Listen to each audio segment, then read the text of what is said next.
profesor doctor Andrés Ollero Tasara, quien es catedrático de Filosofía del Derecho y también magistrado del Tribunal Constitucional, y en ambas condiciones, aunque obviamente en la segunda se relaciona de una manera más evidente con la cuestión o con la temática de estas jornadas de justicia constitucional. El profesor Andrés Ollero tiene un currículum extenso e intenso, que aquí no vamos a leer, pero sí decir que él es autor de una enorme cantidad de publicaciones en el ámbito jurídico, desde la perspectiva de la filosofía del derecho, pero también en algunos casos desde el ámbito del constitucionalismo y de los principios y valores de la Constitución. Hace ya algunos años, pues incluso se publicó un libro homenaje al profesor Ollero Tasara,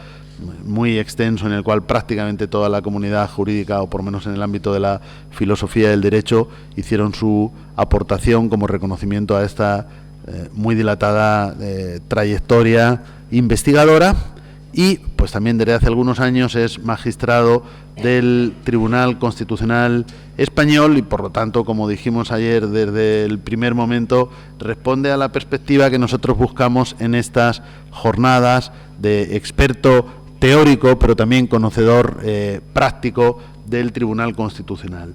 Y luego, como es una persona accesible y muy amable con nosotros, me refiero al área de Derecho Constitucional de la Facultad de Ciencias Jurídicas y Sociales de Toledo, pues la verdad que hasta ahora, siempre que le invitamos, viene, lo cual es muy de agradecer, porque para nosotros su presencia, como es evidente, es muy importante. Ha venido colaborando en diversos cursos de posgrado que celebramos en el mes de julio en materia de justicia constitucional, pero también algunas jornadas. Recuerdo que el año pasado, me parece que en esta misma sala, en ese ciclo que tuvimos de los 40 años de Constitución, pues también participó.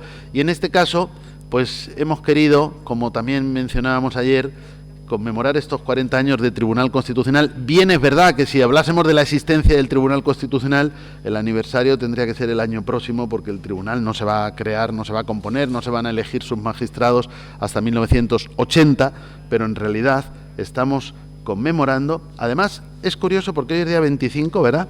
Pues el 25 de octubre de 1979 entró en vigor la Ley Orgánica 2/1979, que lleva fecha 3 de octubre, pero que se publicó en el BOE del 5 y con los 20 días de vacatio legis, es decir, tal día como hoy entró en vigor la Ley Orgánica del Tribunal Constitucional. Por lo tanto, exactamente 40 años desde que el Tribunal Constitucional, al menos legalmente, existe, y por lo tanto, pues un día especial, y también una conferencia en este caso muy especial, porque creo que pocas personas estarían más cualificadas para impartirlas. Dentro de la distribución temática que hemos hecho y que ayer más o menos explicábamos, pues cada uno de los ponentes asume distintos bloques temáticos, y este, que es absolutamente imprescindible, aunque haya habido alguna mención, pero nos parecía imprescindible abordarlo de manera monográfica, como es el papel del tribunal en la tutela, en la garantía de los derechos fundamentales. Así que le agradezco en nombre de todos los profesores del área al profesor que haya aceptado nuestra invitación, y directamente le doy la palabra para que imparta la conferencia. Muchas gracias.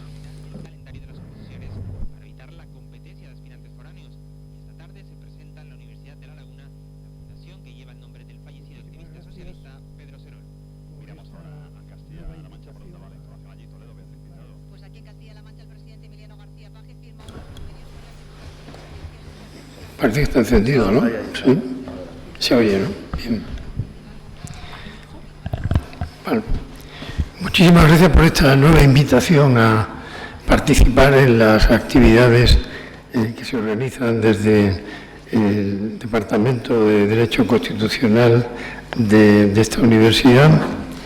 Y además, hablar de la Constitución para un magistrado constitucional pues es algo siempre muy agradable, y también para alguien que se ha dedicado durante muchos años a la filosofía del derecho, porque para la filosofía del derecho la Constitución, por lo menos en mi caso, ha sido decisiva, porque el problema de la filosofía del derecho es que puede acabar perdiéndose en cuestiones un poco etéreas, Yo el otro día me encontré en un acto de inauguración de las academias del Instituto de España, que es presidido por el Rey, y coincidí allí con el ministro actual de Investigación y Ciencia, etcétera, con el que no he tenido oportunidad de hablar nunca, y le comenté que yo creía que de todos los que estábamos allí, lo más parecido a un astronauta era yo, ¿no? Porque me dedicaba a la filosofía del derecho, ¿no?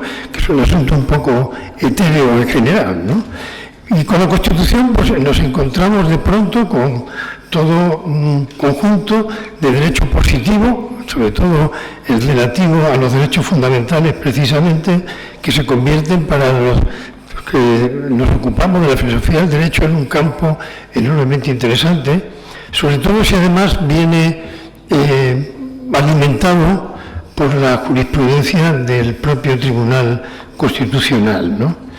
Por eso he seleccionado algunas sentencias para ir haciendo algún comentario, con la idea clara de que esa selección, dado el número de sentencias que hay, tiene mucho de autobiográfico, o sea que a la hora de la verdad son las sentencias que a mí personalmente pues más me han interesado, que han dado paso a algunos de mis libros, etcétera, etcétera, ¿no?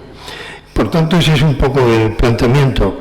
Yo recuerdo cómo en agosto de 1979 pues, tuvo lugar un Congreso Mundial de Filosofía del Derecho en Basilea, y yo ya, pues, con un año, ¿no?, de vida de la Constitución, presenté una ponencia que luego se publicaría, hablando del derecho natural y la jurisprudencia de principios.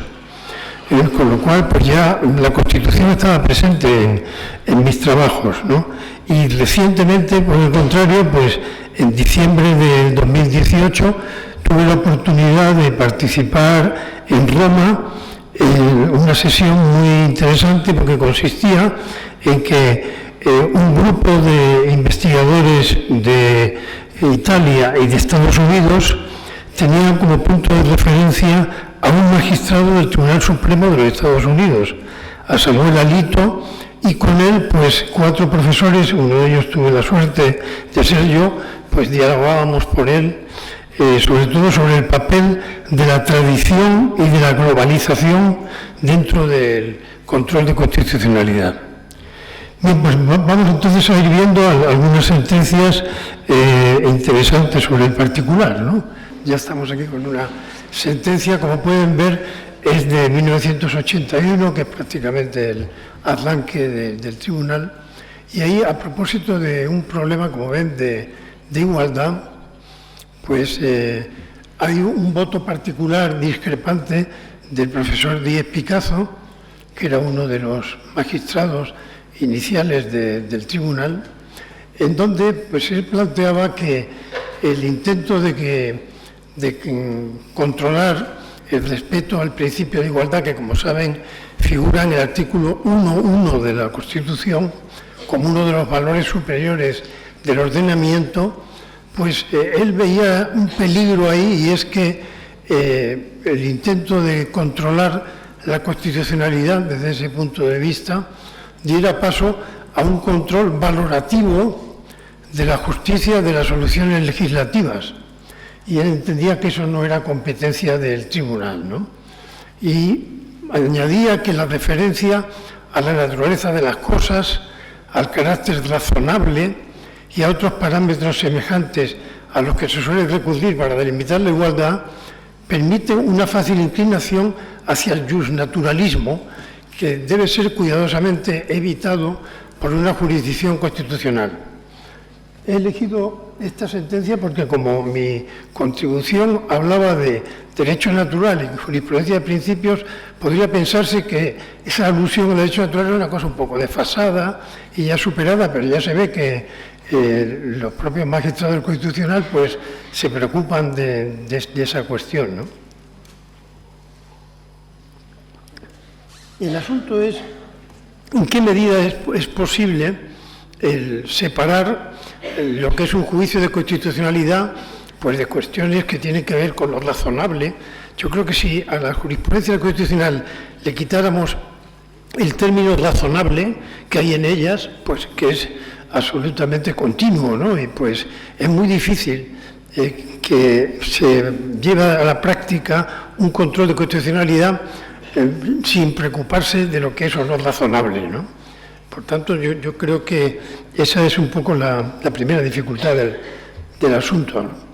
Entonces, insistía Díez Picazo en que, según él, la igualdad es igualdad en la ley positiva y significa que a igualdad de hechos hay igualdad de consecuencias jurídicas.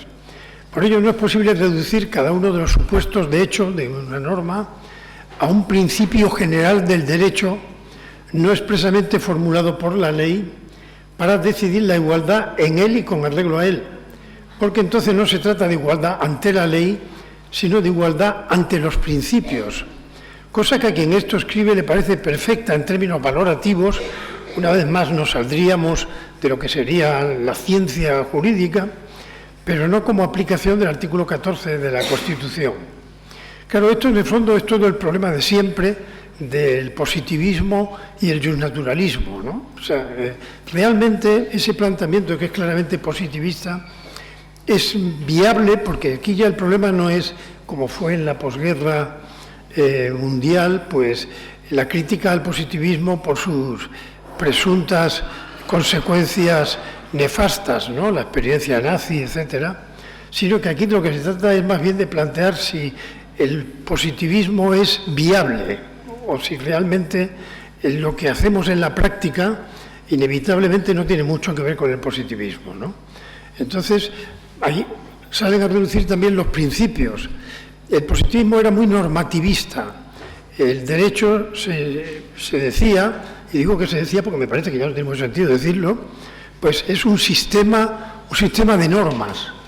Y para que ese sistema fuera completo, habría unos principios generales del derecho que, diríamos, se obtenían de las normas mismas. A veces he dicho un poco en plan de broma que sería una especie así como el sistema en spray, ¿no? Para ir un poco los poros, las lagunas, se decía, etcétera, pues irlas cubriendo un poco, ¿no?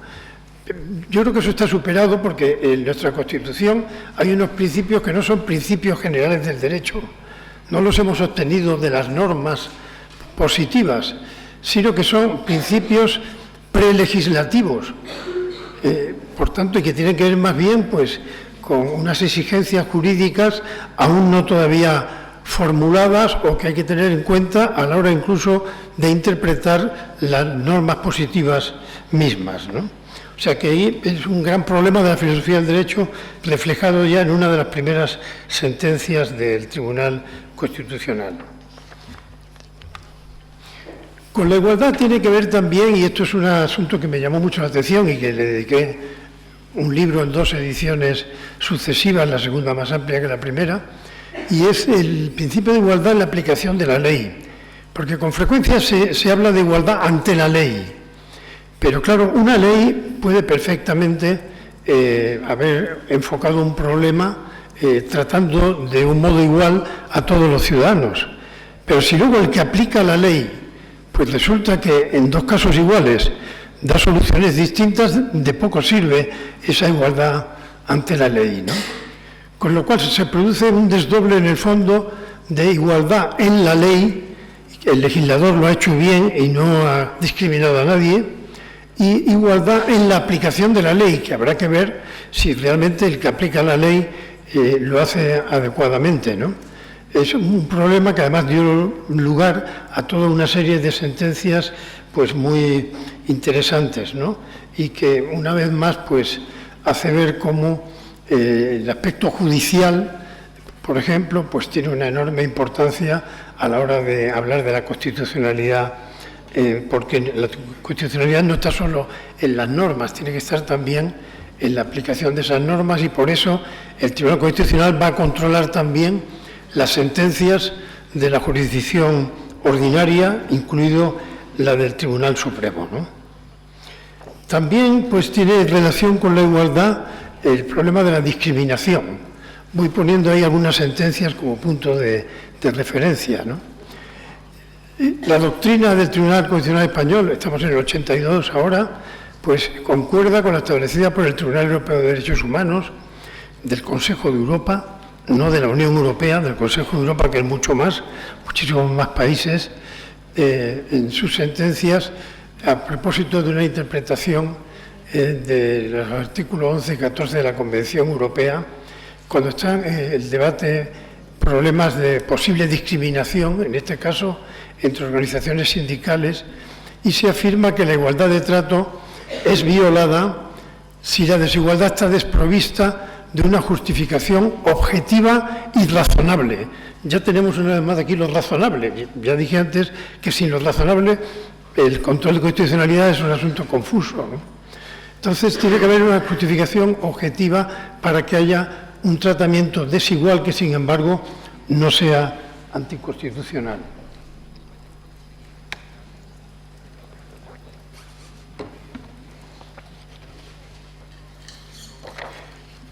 Claro, el problema que se planteó inicialmente con la Constitución es que pues, los jueces ordinarios, llegando al Tribunal Supremo incluso, no estaban acostumbrados a manejar una Constitución, ¿no?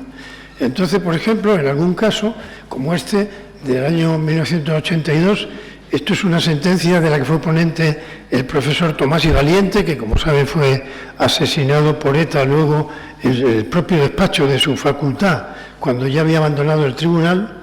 Pues ahí se plantea un caso que es una ciudadana andaluza, pues que, con arreglo a la manera de entender el derecho preconstitucional, sería considerada hija ilegítima, pues que la Audiencia Territorial de Sevilla, hoy ya lo que hay, como sabes, son tribunales superiores de justicia en cada autonomía, pero en aquella época en Andalucía había dos audiencias territoriales, una en Sevilla y otra en Granada. Pues la de Sevilla entiende que, como no se ha modificado legislativamente el Código Civil, el artículo 137, pues entonces, aunque el artículo 14 pues, rechazaba como inconstitucional la diferencia de trato con motivo del nacimiento, pues como no se había modificado el Código Civil, pues ellos lo que tenían que hacer era aplicar el Código Civil, ¿no? Entonces, el Tribunal Constitucional deja claro que la Constitución es una norma suprema y no una declaración programática o principial, ¿no? Algo así más etéreo. Y que el ejercicio de los derechos de regularse solo por ley y la necesidad de que ésta respete su contenido esencial, que esto es el artículo 53 de la Constitución, implican que esos derechos ya existen. O sea, los haya reconocido la ley o no los haya reconocido, hay unos derechos ahí que están clamando reconocimiento, con un carácter vinculante para todos los poderes públicos, entre los cuales se insertan, obviamente, los jueces y magistrados que integran el Poder Judicial, ¿no? Por lo tanto, es que, claro, como se dijo tanto en la transición, pues que lo que se había hecho era una auténtica joya, ¿no?, de ir de la ley a la ley. Hombre, la verdad es que la cosa no era tan así. Se había ido de las leyes fundamentales del régimen anterior, que por otra parte no daban paso a ningún control de un punto de vista jurídico, sino que eran más bien programáticas, a las leyes constitucionales, muchas de ellas modificadas por la disposición derogatoria que la propia Constitución llevaba consigo, en el sentido de que habría leyes preconstitucionales que no eran ya constitucionales y habría, por tanto, que olvidarse de ellas y ya cambiarían el Código Civil, cuando en efecto se cambió ya, ¿no? Pero en aquella época, aunque no se hubiera cambiado, los derechos existían, ¿no? Una vez más, positivismo y presunto naturalismo, ¿no?, en el sentido del que venimos hablando hasta ahora, ¿no? Esa discriminación pues era particularmente, aquí es el comentario que acabo de hacer antes, ¿no?, de la ley a la ley. Bueno, se afirma que el contenido de las leyes fundamentales del Estado integran meras enunciaciones de principio, esto lo afirmaba la Audiencia Territorial, ¿no?, encaminados a orientar la futura labor del poder público sin eficacia para provocar el nacimiento de derechos civiles, salvo que estos se desarrollan por leyes ulteriores. Claro, también en la Constitución se dice que la función del juez es sometido únicamente al imperio de la ley. Y hubo algunos jueces que entendieron que ellos se sometían a la ley, al Código Civil, a lo que decía el Código Civil, y que, por tanto, eso de lo constitucional era un asunto que no era de ellos, ¿no?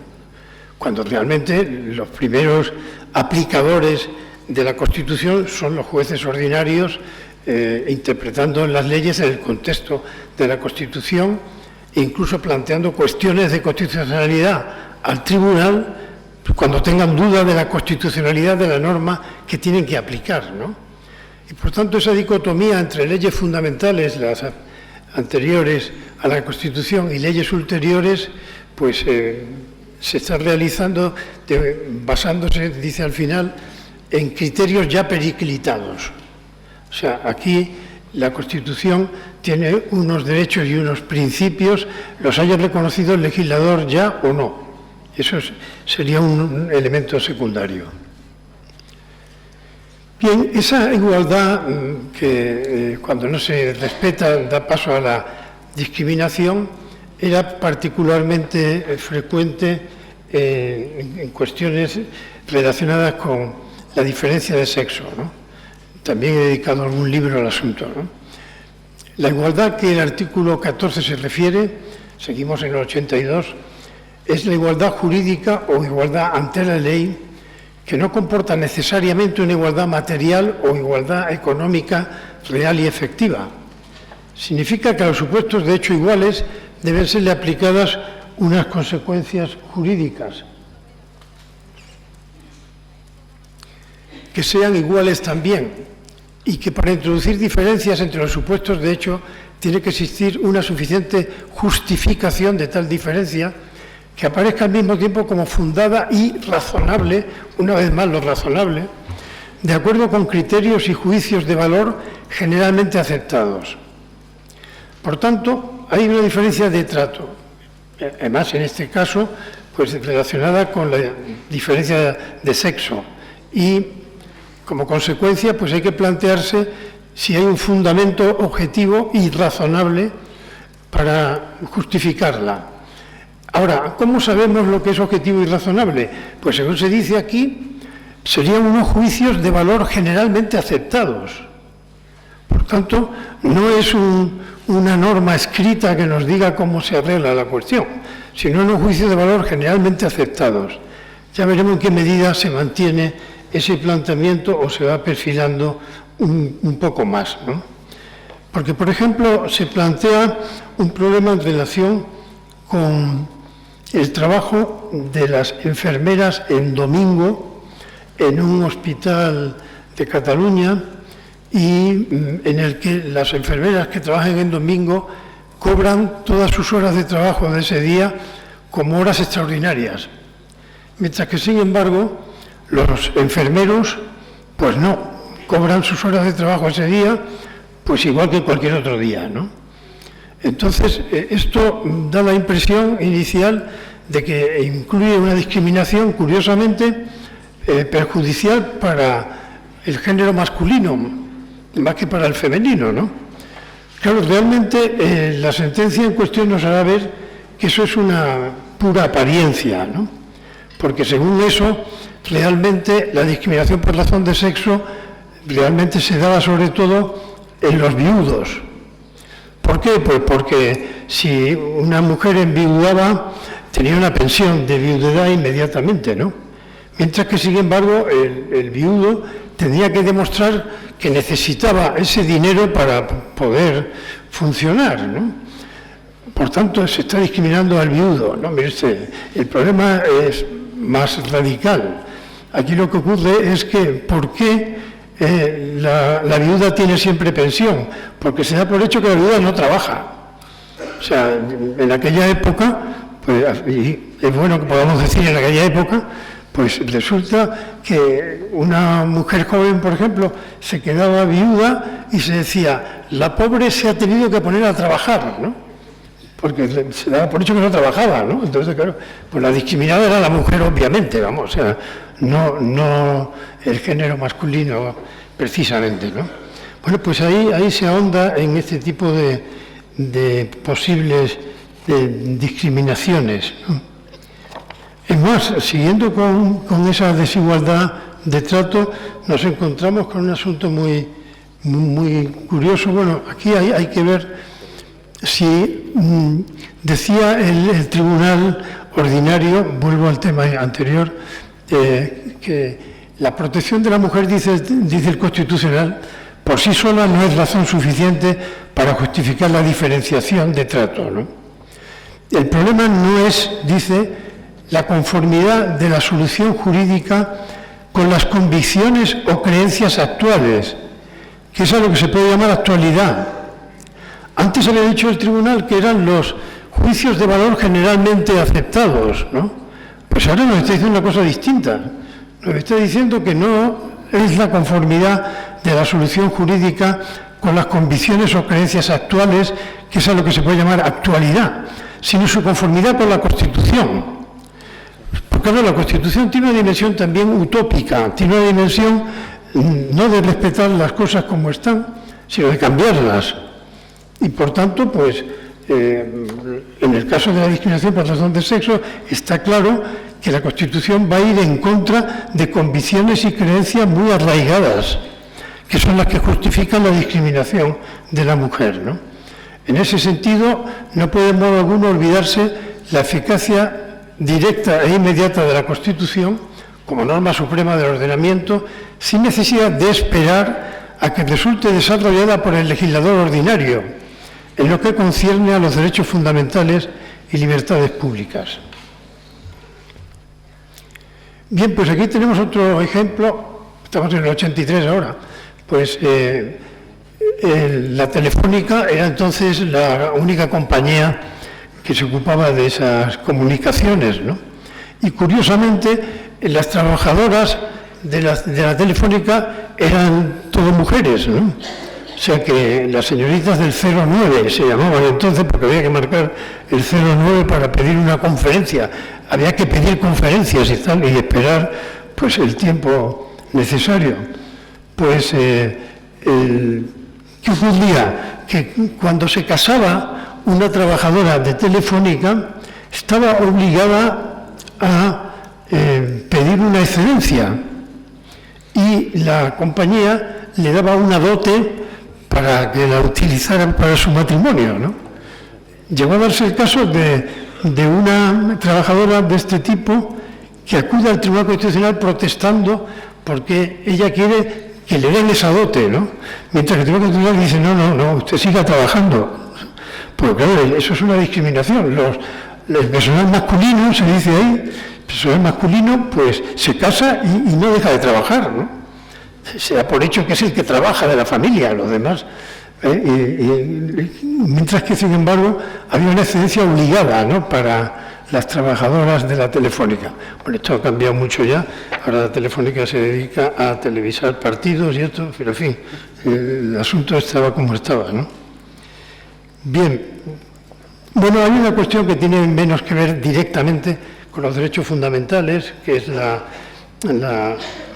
famosa LOAPA, la Ley de Armonización del Proceso de Desarrollo de las Autonomías, que a raíz de, precisamente estamos en el 83, por tanto, pues a raíz del intento de golpe de Estado, precisamente, y la sensibilidad que había entonces con el tema autonómico que no llegaba a asumirse del todo, pues esa ley lo que pretendía es que fuera el legislador el que decidiera qué aspectos eran básicos y por tanto no podrían ser competencia de las comunidades autónomas. Entonces, en un intento, diríamos, de dar marcha atrás a todo el desarrollo autonómico que se estaba produciendo, pues era el decir, bueno, pues será el legislador el que diga esto es básico y es mío, ¿no? Esto se tiene que resolver fuera de las autonomías, ¿no?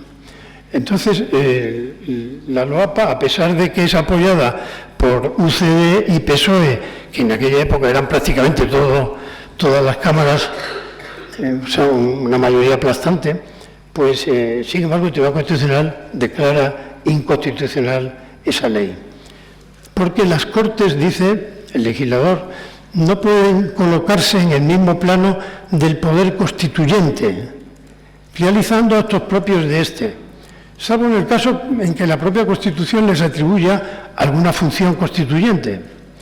La distinción entre poder constituyente y poderes constituidos no opera tan solo en el momento de establecerse la Constitución. La voluntad y racionalidad del poder constituyente, objetivadas en la Constitución, no solo fundan en su origen, sino que fundamentan permanentemente el orden jurídico y estatal y suponen un límite a la potestad del legislador. Resultado, el Tribunal Constitucional a él corresponde su función de intérprete supremo de la Constitución, custodiar la permanente distinción entre la objetivación del poder constituyente y la actuación de los poderes constituidos. En resumen, el Tribunal Constitucional será el que dirá si algo es básico o no es básico, y por tanto el que establecerá la frontera entre las competencias y de unos y de otras, no de las comunidades autónomas. Bien, pues esto fue una ley enorme de extensión y muy relevante, y lógicamente reabrió el problema autonómico con el que estamos todavía, o sea que es una cuestión que aún hay que tomársela con calma, ¿no? Otra sentencia muy comentada, ya estamos en el 85, es la polémica sobre el aborto, ¿no? En aquella época había, por vía legislativa, porque no está en la Constitución, había un recurso previo de inconstitucionalidad que se podría presentar una vez que una ley había sido ya aprobada. Pero si se presentaba ese recurso tenía un efecto suspensivo y como consecuencia habría que esperar a que el tribunal se pronunciara sobre el asunto, ¿no? Entonces esa primera despenalización del aborto quedó suspendida. Es la que hace el Partido Socialista al llegar al poder, etcétera, y queda suspendida, y el Tribunal Constitucional saca esta sentencia en la cual la declara inconstitucional. Como consecuencia, hay que hacer una nueva ley. Como el Tribunal había señalado algunos aspectos que eran los que entendían que eran negativos sobre su constitucionalidad, aunque fue por ello criticado en el sentido de que con eso el Tribunal se convertía en legislador, puesto que le decía al legislador lo que tenía que hacer con detalle, pues se hace una nueva ley que ya no fue recurrida por nadie y por tanto pues no hubo mayor problema, ¿no? Ahí lo que sale a reducir en esa sentencia del 85 que anula el primer intento de despenalización del aborto es el papel que tiene el nasciturus, ¿no?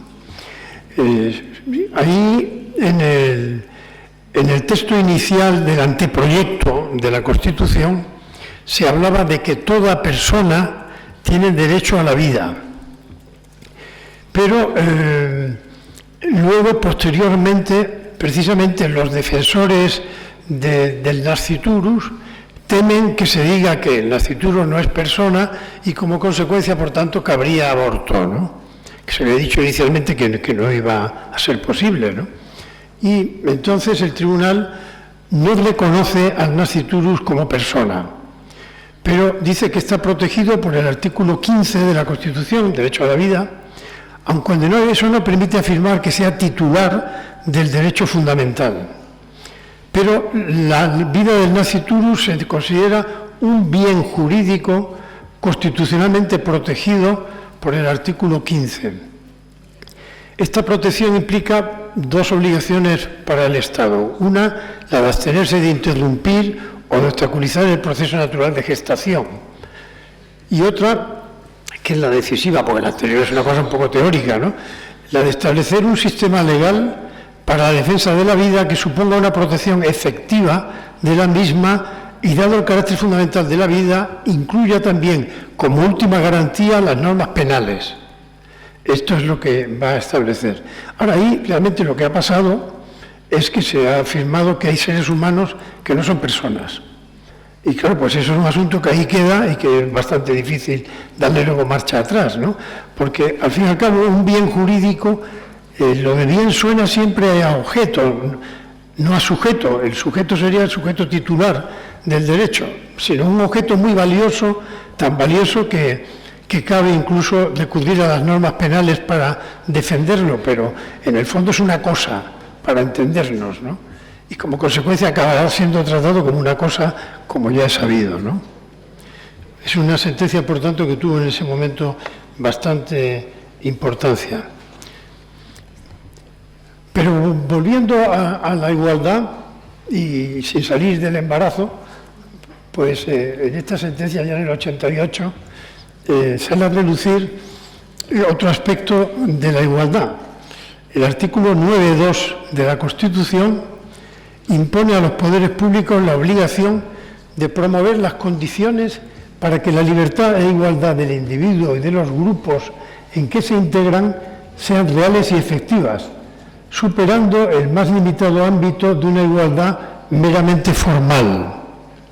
El artículo 9.2 es un artículo que surge bajo sospecha porque en el fondo reproduce un artículo de la Constitución italiana que en Italia se había utilizado como elemento clave de algo que entonces estuvo muy de moda, que era el llamado uso alternativo del derecho, que era algo de fundamentación marxista fundamentalmente, en el que se decía que toda regulación jurídica permitía una doble interpretación, bien con el statu quo o bien una interpretación crítica, diríamos, ¿no? Según fuera o no eficaz y favorable para una emancipación del proletariado, etcétera, ¿no? Entonces, había unas ciertas reticencias sobre ese artículo 9.2, pero luego ha tenido un desarrollo enormemente positivo. El artículo 14 de la Constitución, que es el que rechaza la discriminación, en su primer inciso es una cláusula general de igualdad, pero a continuación procede a referirse a una serie de prohibiciones de motivos de discriminación concretos y muy arraigados, sin que eso implique una lista cerrada, ¿no? Entonces, pues el artículo 9.2, como vemos, ya no se limita a decir, bueno, pues solucionemos el asunto buscando un fundamento objetivo y razonable a la desigualdad de trato, sino que plantea lo que los norteamericanos llaman acciones afirmativas. O sea, se trata de combatir esa discriminación de una manera positiva, diríamos, ¿no? Promoviendo condiciones y eliminando obstáculos. Y esto, por ejemplo, ocurre con el asunto que era realmente una lacra y que está ya mucho más controlado a raíz de estas sentencias, del hecho del despido laboral de una mujer embarazada, por el hecho de estar embarazada, ¿no? Y entonces, pues ahí se plantea la cuestión en unos términos muy llamativos y volvemos a lo del positivismo o el no positivismo, ¿no?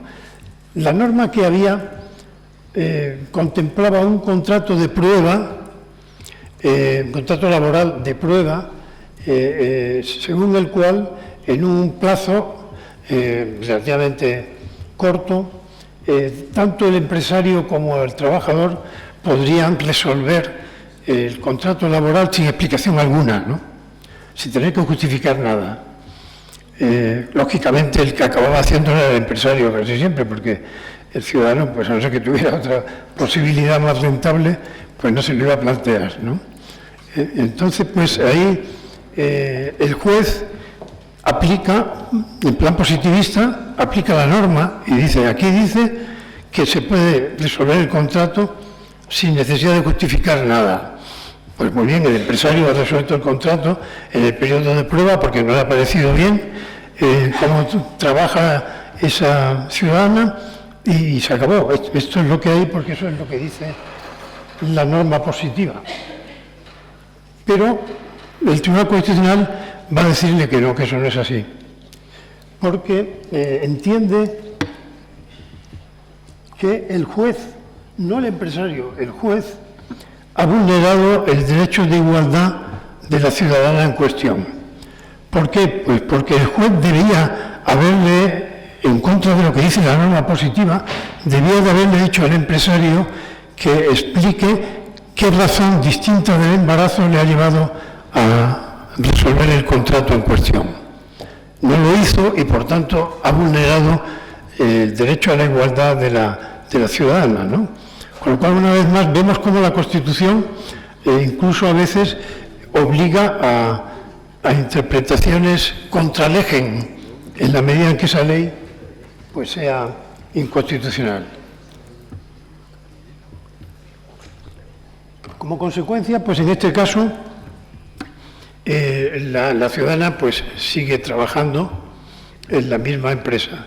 Y en un caso posterior incluso, el asunto es distinto, porque no es un periodo de prueba de ese tipo, sino que es simplemente un contrato temporal que finaliza y por tanto se acabó, ¿no?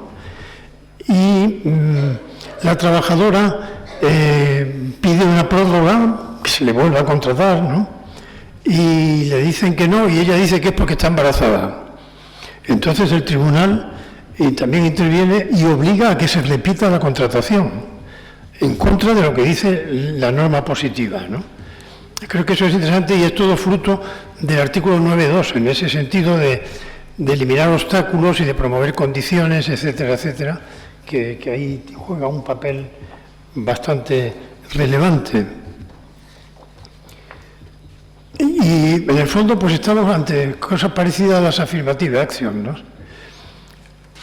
Sí representa una explícita interdicción del mantenimiento de determinadas diferenciaciones históricamente muy arraigadas, están refiriéndose a la igualdad, y que han situado, tanto por la acción de los poderes públicos como por la práctica social, a sectores de la población en posiciones no solo desventajosas, sino abiertamente contrarias a la dignidad de la persona, que reconoce el artículo 10 de la Constitución, y halla su razón concreta, entre otras, en la voluntad de terminar con la histórica situación de inferioridad en que en la vida social y jurídica se había colocado a la población femenina, situación que en el aspecto que aquí interesa se traduce en dificultades específicas de la mujer para el acceso al trabajo y su promoción dentro del mismo.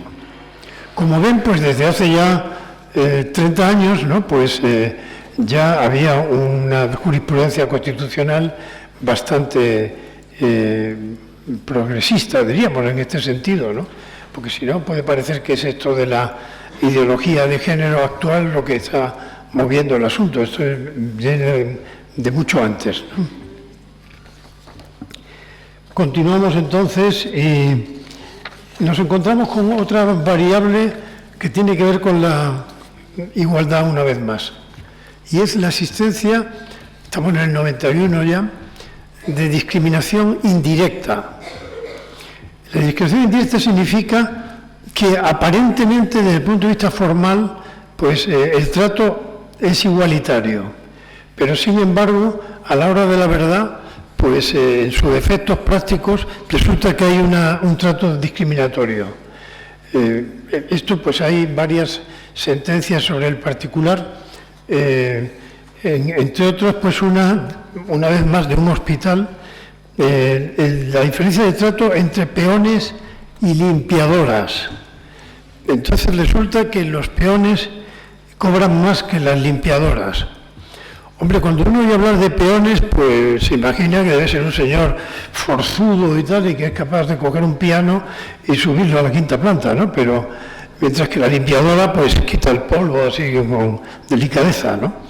Y entonces pues parece justificarse la diferencia de retribución. O por ejemplo en una fábrica de galletas pues resulta que hay dos apartados distintos. Uno es el de producción, que son los que hacen galletas, y el otro es de embalaje, ¿no? Los que hacen paquetes para las galletas. Y resulta que cobran más los de producción que los de que las de embalaje, ¿no? Es curioso esto de las categorías laborales feminizadas, ¿no?, que ya vimos en la Telefónica. Bueno, pues en ambos casos el problema era que a la hora de la verdad hacían lo mismo unos y otros. O sea que los peones pues tendrían a lo mejor una apariencia hercúlea, pero a la hora de la verdad hacían lo mismo que las limpiadoras, ¿no? Y sin embargo cobraban más, ¿no? Bueno, pues eso sería una discriminación indirecta, que esto es de influencia norteamericana, en el sentido de calibrar el impacto real que la norma tiene en la vida diaria, diríamos, ¿no? La prohibición constitucional de la discriminación por características personales, en particular por el sexo, como signo de pertenencia de la mujer a un grupo social determinado, históricamente objeto de infravaloración social, económica y jurídica, se conecta también con la noción sustancial de igualdad. Ello permite ampliar y enriquecer la propia noción de discriminación, para incluir no solo la noción de discriminación directa, o sea que hay un trato desigual, visible y no disimulado, ¿no?, sino también la noción de discriminación indirecta, que incluye los tratamientos formalmente no discriminatorios.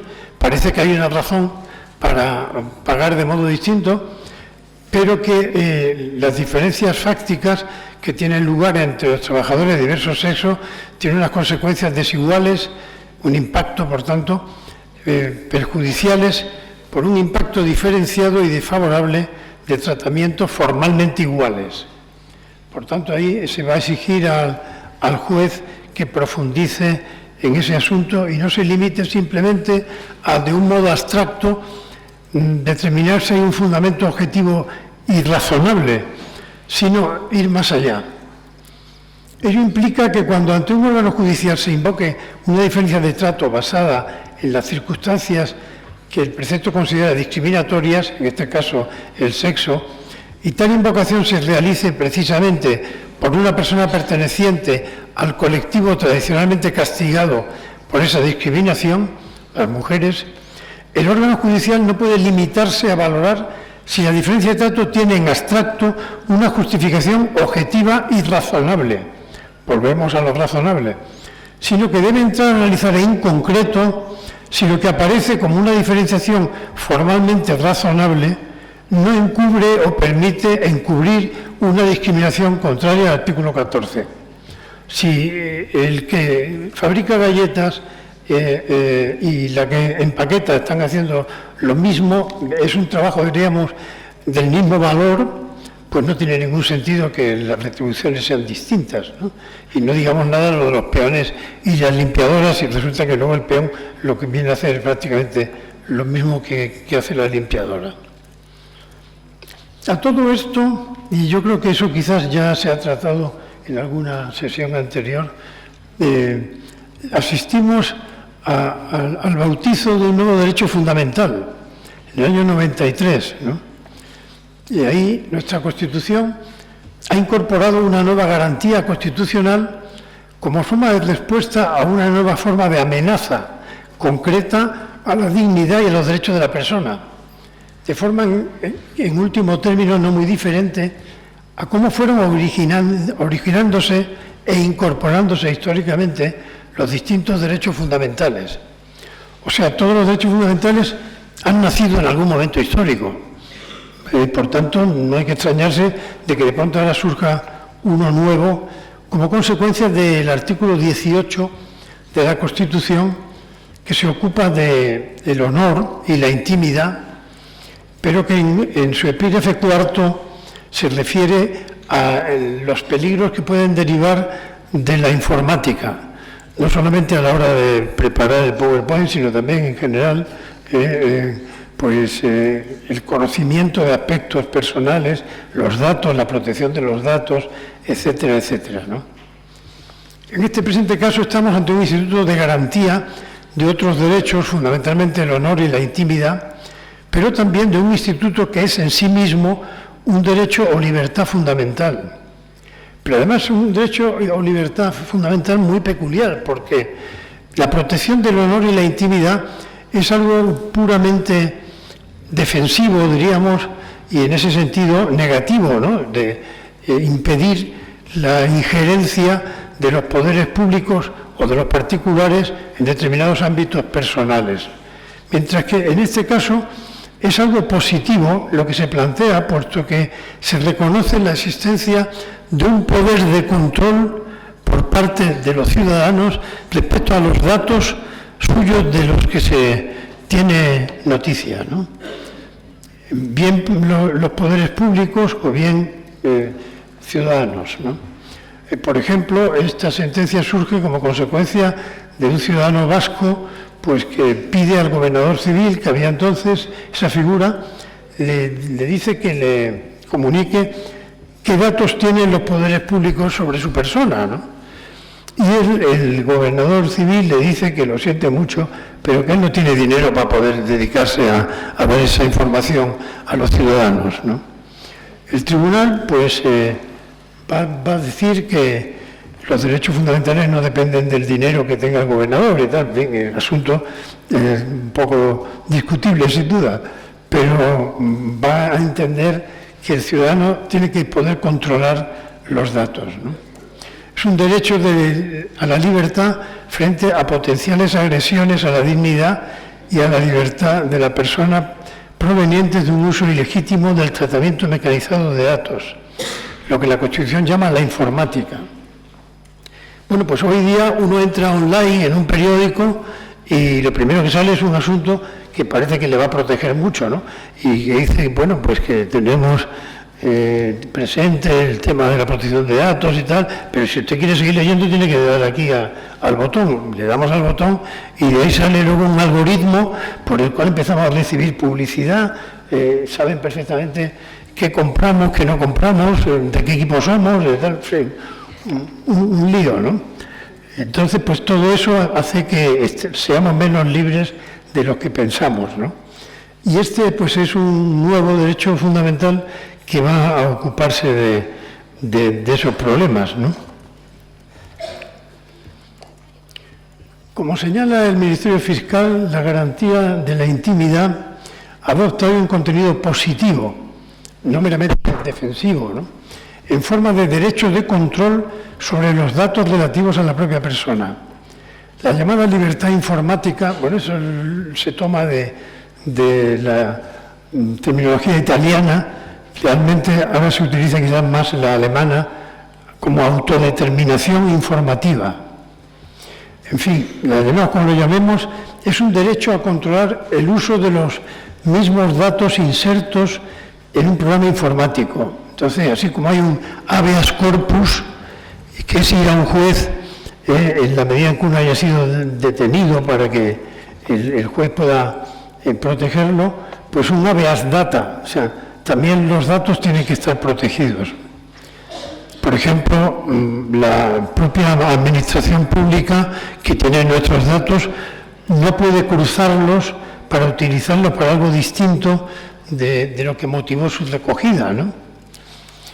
Esta constatación elemental de que los datos personales que almacena la Administración son utilizados por sus autoridades y sus servicios impide aceptar la tesis de que el derecho fundamental a la intimidad agota su contenido en facultades puramente negativas de exclusión, sino que esto es un derecho de prestación realmente. O sea, el ciudadano hay que darle la posibilidad de llegar a controlar efectivamente los datos suyos que se poseen y qué uso se les presta.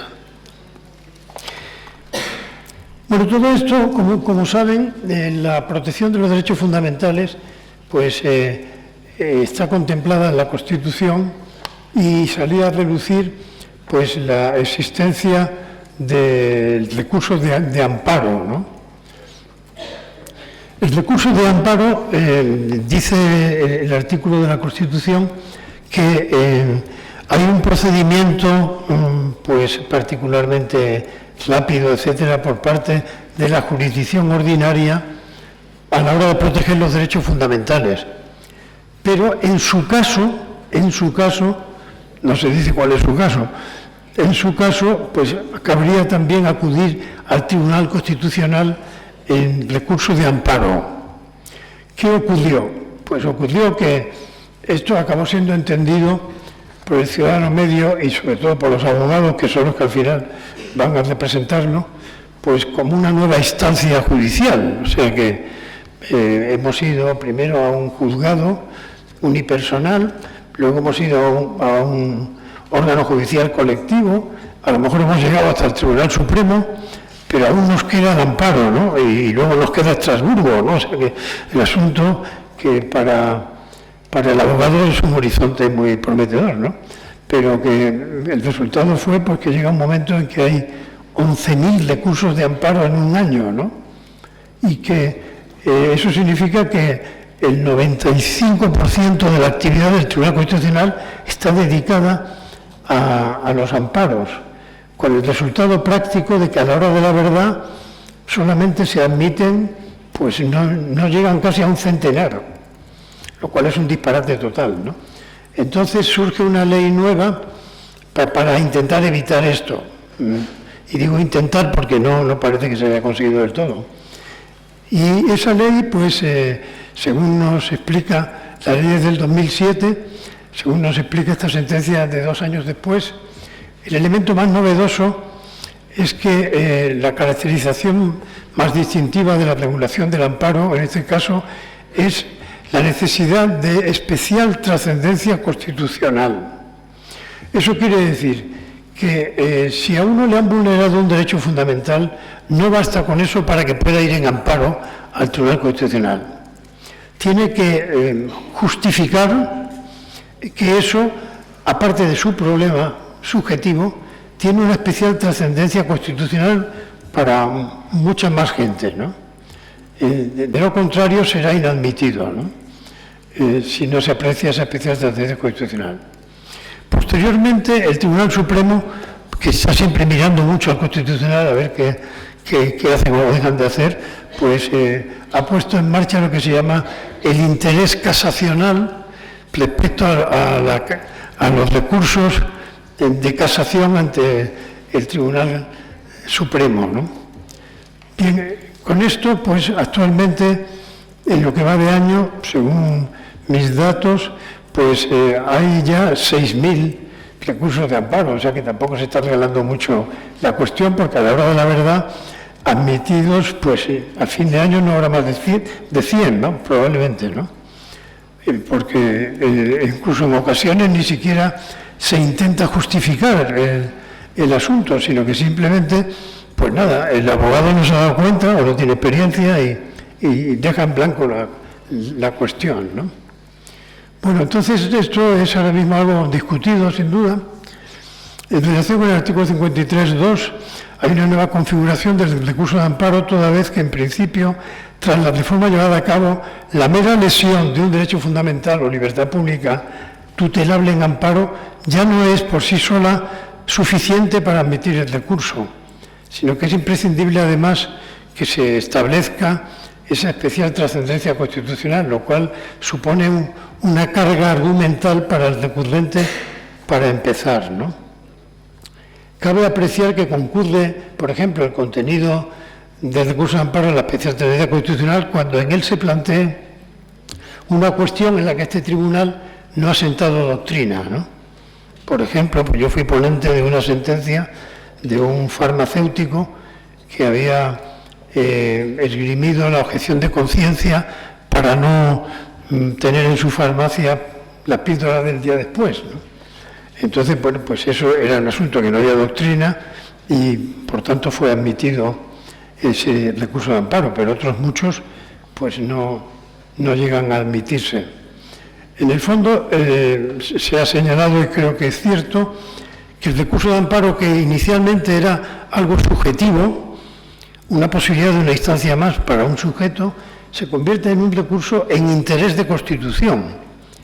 Se admite el recurso en la medida en que con eso estemos beneficiando la eficacia de la Constitución en un ámbito mucho más amplio que el de un solo sujeto, ¿no?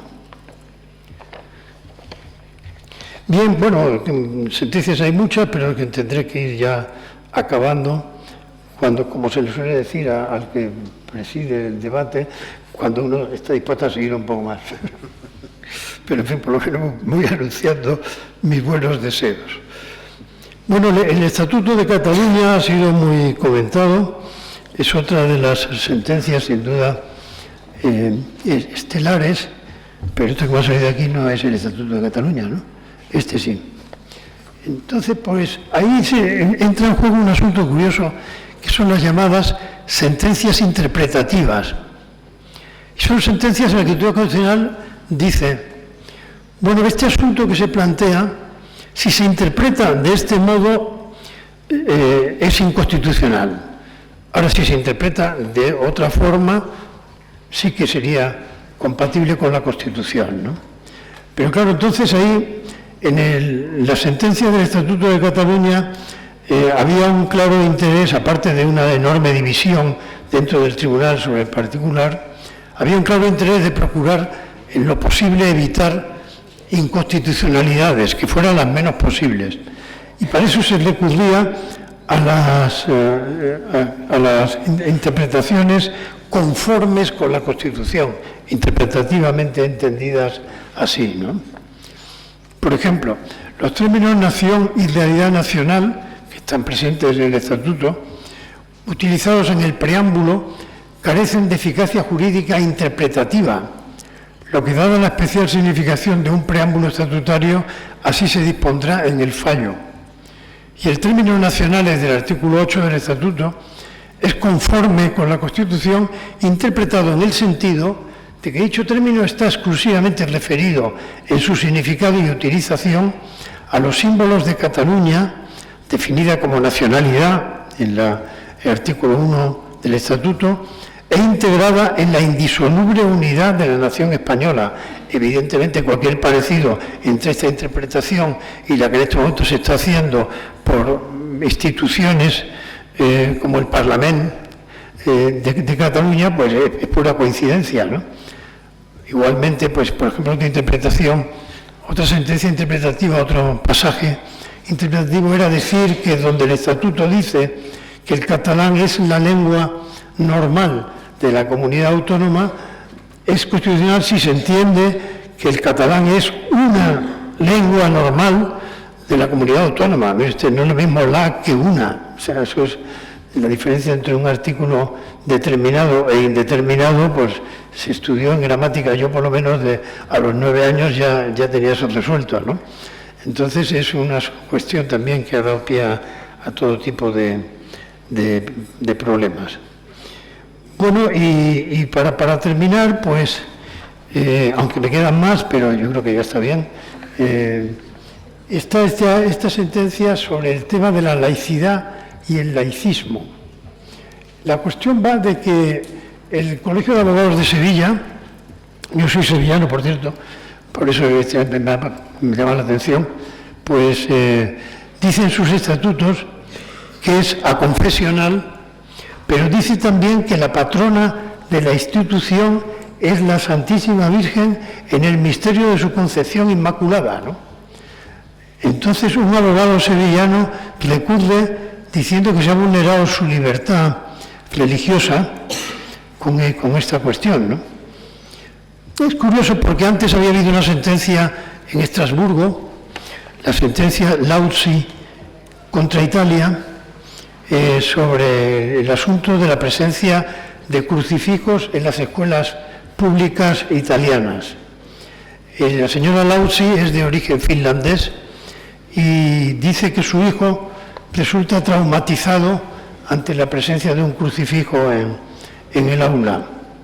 Y como consecuencia, pues pide que se quiten los crucifijos. Esto llega allí a Estrasburgo y se ocupa del asunto una sala que por unanimidad entiende que ha habido una vulneración del Convenio de Roma y por tanto deben prescindirse de los crucifijos en las escuelas. Pero el entonces jefe de gobierno italiano, el señor Berlusconi, pues recurre a la gran sala, al pleno del tribunal, con bastantes, lo que se llama amigos de la curia, o sea, gente que apoya la pretensión. Por ejemplo, Rusia apoyó la pretensión, o Turquía, o otros países, España no.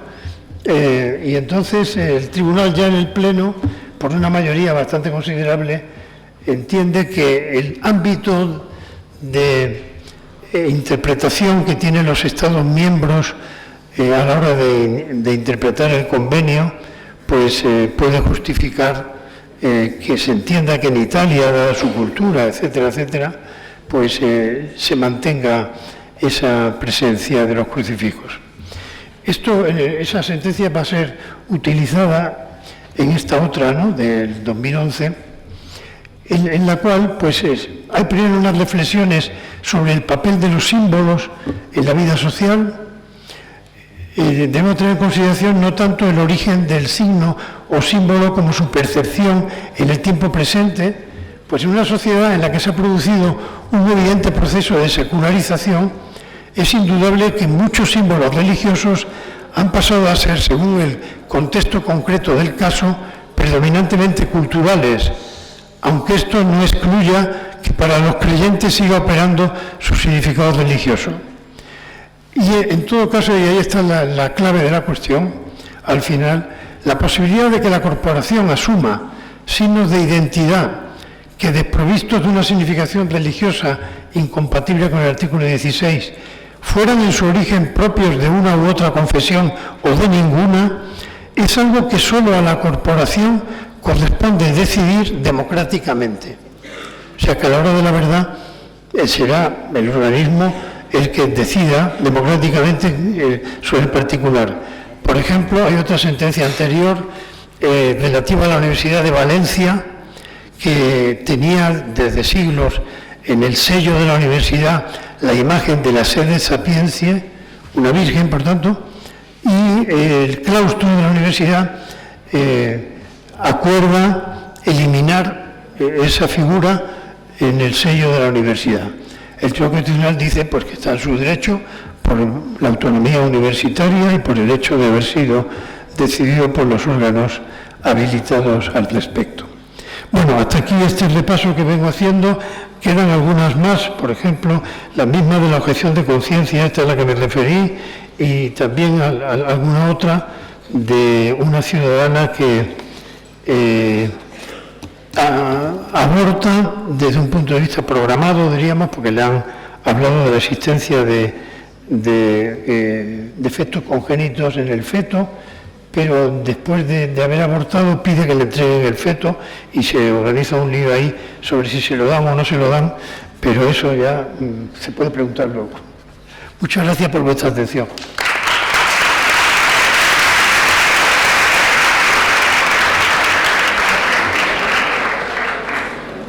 Pues muchas gracias al profesor Ollero. Teniendo en cuenta la interrupción por la incidencia tecnológica, como en los partidos de fútbol, lo que pasa es que ha faltado que saliera el cuarto árbitro a decir que se podía prolongar unos minutos más y, por lo tanto, teniendo en cuenta eso, estamos no solo totalmente en plazo, sino que incluso nos quedan pues aproximadamente 10 minutos para preguntas o para alguna opinión que alguien quiera expresar en relación con la exposición. Aquí parece que hay una... ¿Tenemos los micrófonos? Ah, sí, Adriana.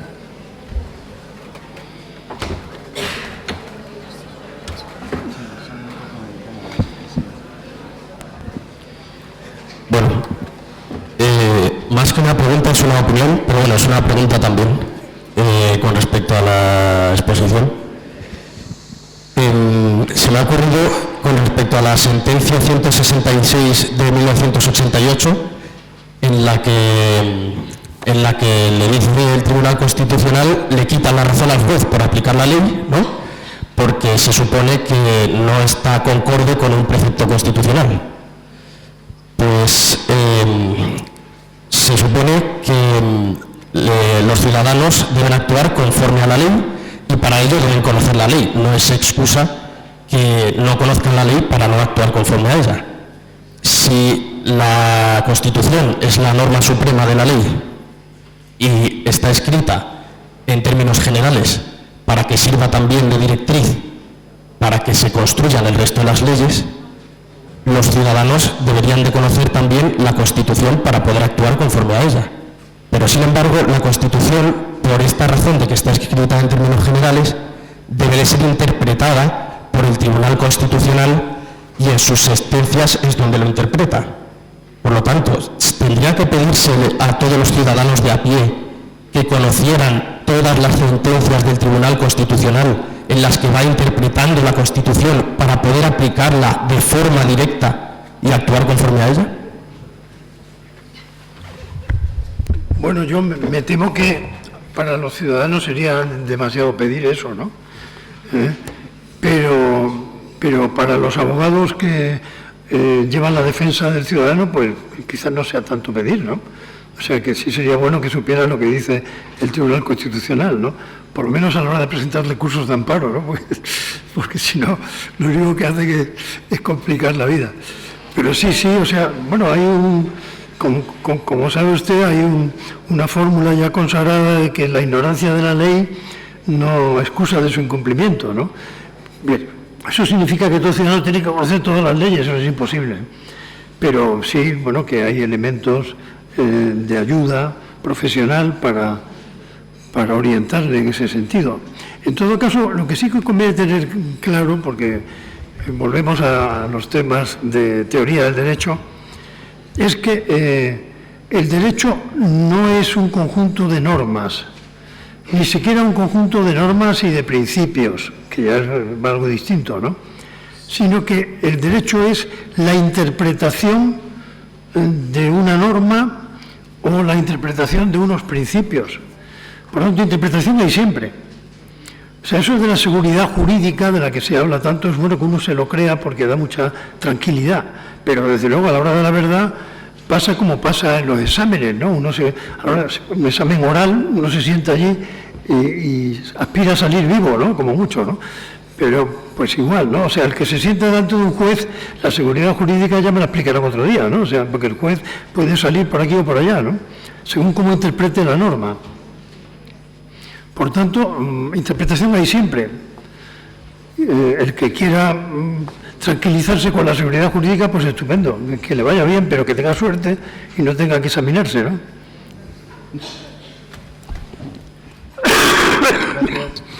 ¿Alguna otra pregunta? ¿Opinión? Entonces yo voy a formular una que no va a ser la de siempre. Bueno, sí, ¿hay otra pregunta? Entonces...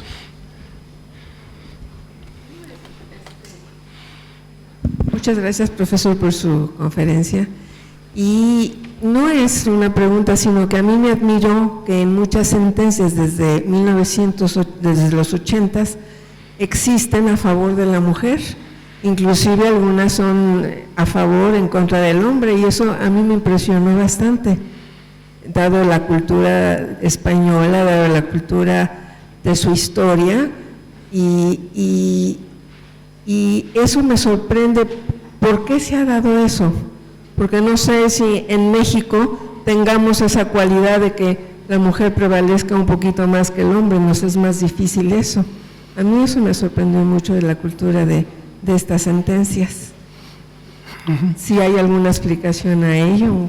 Yo creo que la explicación es fácil, y es que a la hora de examinar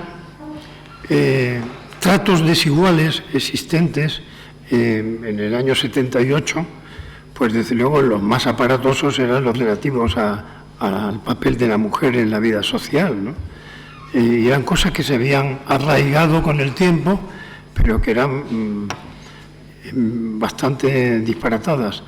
E incluso, bueno, pues está ese aspecto de las acciones afirmativas, ¿no? Es el decir, bueno, no se trata solamente de impedir en general pues que haya un trato desigual, sino que hay que poner normas positivas que faciliten eso, por ejemplo, en el sentido de que la carga de la prueba, en el caso de la embarazada y del despido, pues recaiga sobre el empresario y no sobre la propia ciudadana, etcétera, ¿no? O sea, ir un poco a las raíces del problema e intentar trabajar ahí de una manera positiva, ¿no?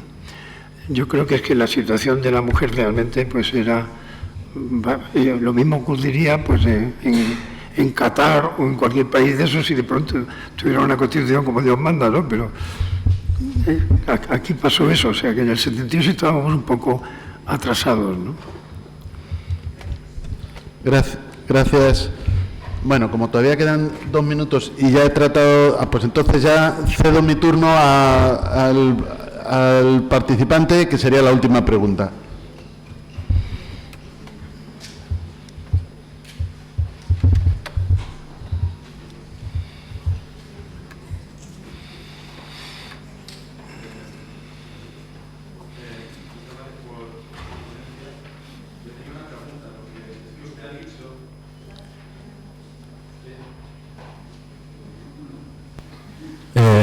Muchas gracias por su ponencia.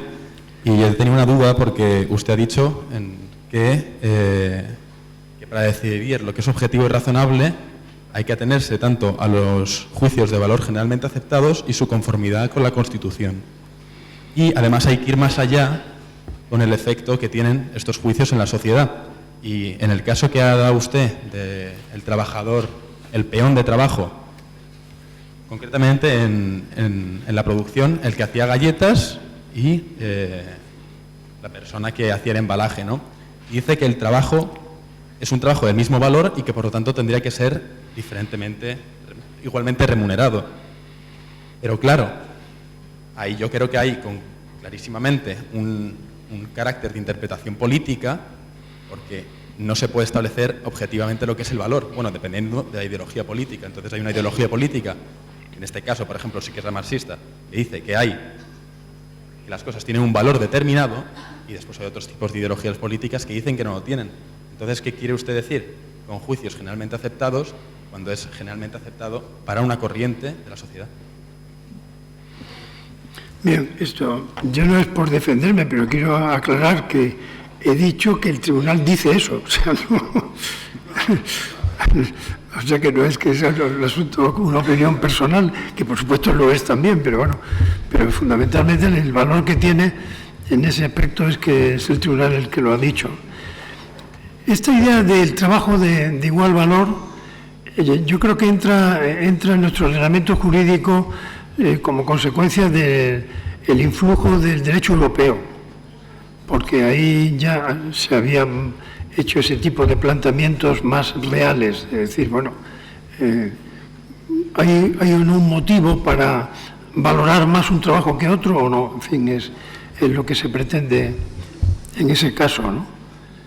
Eso yo creo que es recogido por esa sentencia, y en general todas estas sentencias de discriminación indirecta vienen en buena parte del influjo del derecho europeo, que como ya sabe, pues es prioritario incluso en los países de la Unión, y por tanto el juez tiene que tenerlo en cuenta, incluso si tiene duda, por ejemplo, de que es conforme al derecho europeo, debe plantear una cuestión prejudicial, cosa que se ha hecho en el caso español, por ejemplo, con un resultado práctico muy interesante, ¿no? A la hora de plantear problemas que tienen que ver pues con la vivienda, etcétera, etcétera.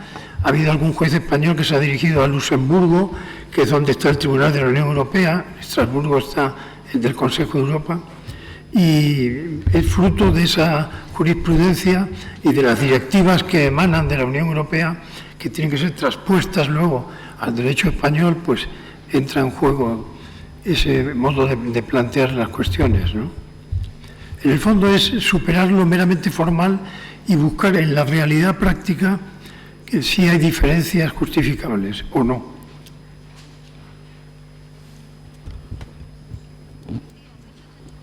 Bien, pues muchas gracias de nuevo al profesor Ollero por su ponencia y por atender todas las cuestiones planteadas, y nos emplazamos, según horario, a las 12:15 para el inicio de la mesa redonda. Gracias.